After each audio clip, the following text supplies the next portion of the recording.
Hello guys, this is the tutorial on how to fix your iPhone screen recording suddenly stops.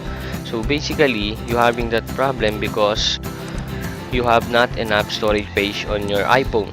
So first, check if your device is having enough storage space. Just insert a USB cable into your computer connecting to your iPhone. Then check if it's have a enough storage space.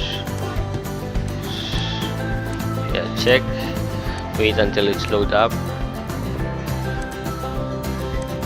First, click your device, then see if you have enough storage space. As we can see here, I have enough storage space because I already moved my files in my PC naman na. Then, on how to move, just create a new folder here. Name it iPhone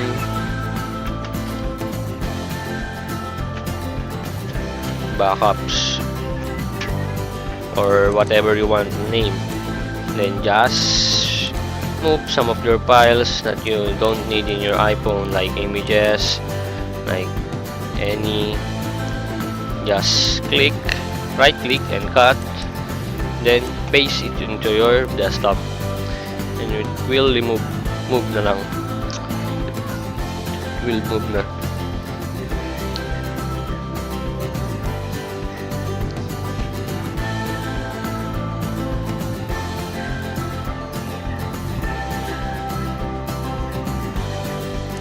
Yan. Let's check if we have free up some space. 243. I don't know. But I free up some space. That's why. I already moved naman na my files kanina. So that's it. That will basically fix your problem regarding on screen recording stop suddenly on your iPhone.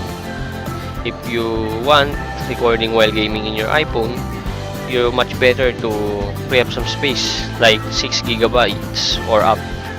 So that's it. Thank you for today and hope you like my video and subscribe and click the bell button in my channel to notify you whenever I update some pics or tutorials regarding to your problem.